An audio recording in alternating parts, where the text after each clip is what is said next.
welcome back to your midweek edition of Afternoon Express. Now we welcome former Miss SA Cindy Nell to the studio to chat about her organisation that empowers, educates and uplifts women and girls in disadvantaged communities. Cindy, welcome to the show. Thank you, Palessa. Now having you at the end of the show, I think, speaks so true to all your organisation, because I feel like it is a true encapsulation of everything we've been talking about, education and empowering our young girls. So what is Women4Women all about, and what inspired you to start the organisation? My first aha moment for starting the organisation was when I had my own daughter.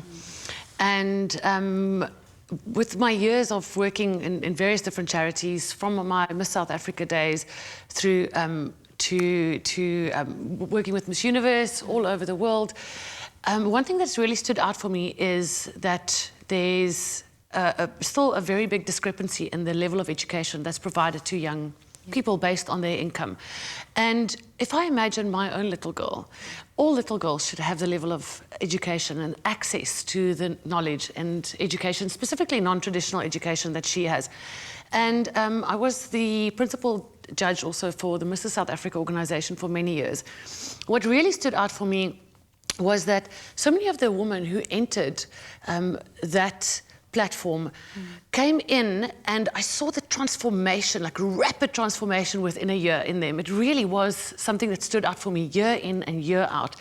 And I thought to myself, imagine we could transport this process into a year of a girl's life at a younger age.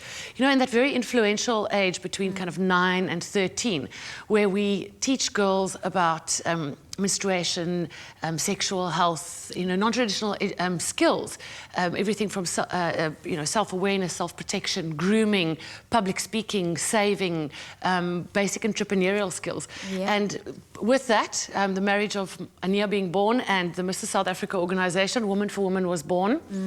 We basically run life skills programs all throughout the country. We currently have 20 active programs in townships and underprivileged areas in the country.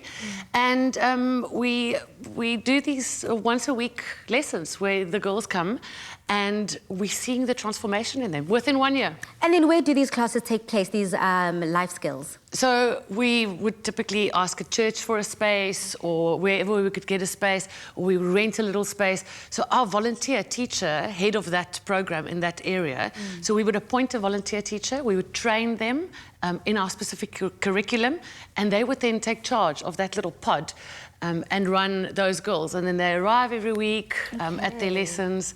And it's what we're trying to do is we're trying to create more of these little pods. Absolutely. So having hundreds of them around the country. Something that we definitely are seeing is that education is key and so crucial when it comes to stopping and combating violence and gender-based violence against women and children. So we salute you and your team, definitely a mammoth task that you're doing. But as all organizations do, you also run your own independent campaigns. I mean, we did see the birth last year and the launch of the Whistleblower campaign. So can you just tell us about that campaign? How many lives did it change, and in what capacity? Well, I think everyone knows that gender-based violence was very much highlighted last year, but it is something that, when it is not highlighted, is still a very big problem.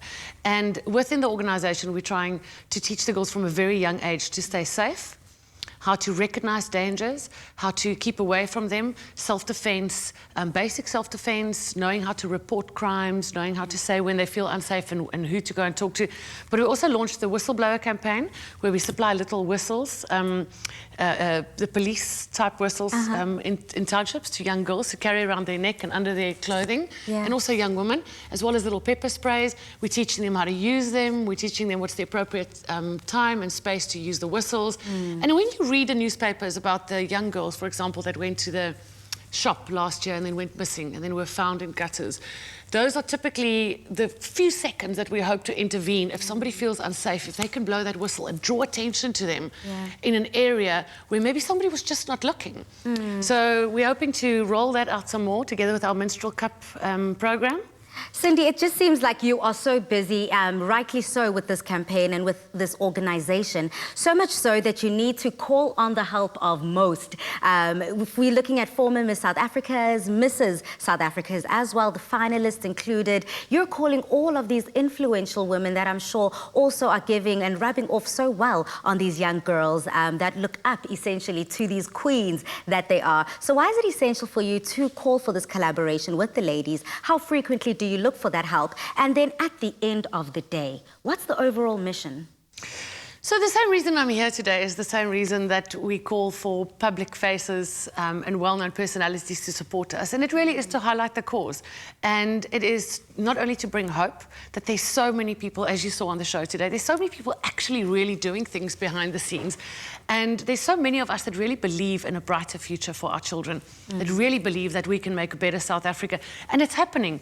But, I mean, we've been very fortunate. We've had celebrities like Minkie van der Westhuizen, Rolene Strauss, Denise Simba, Liesel van der Westhuizen, many Mrs. South Africa's formers and currents who are supporting us.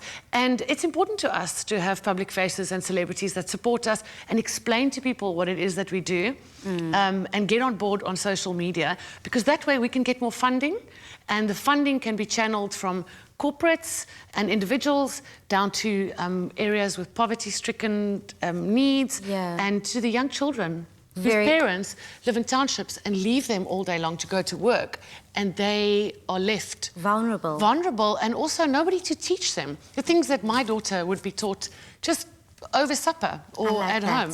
So that's why it's important to have celebrities. Are you joining us, Valesa? I am. Are you going to be our brand ambassador? Sign me up. No, I've got goosebumps. I feel so empowered right now to get stuck in and involved. Thank you so much, Cindy, for sharing this movement with us. So much so that we also need to just link to another lady who is using her voice in the very same way.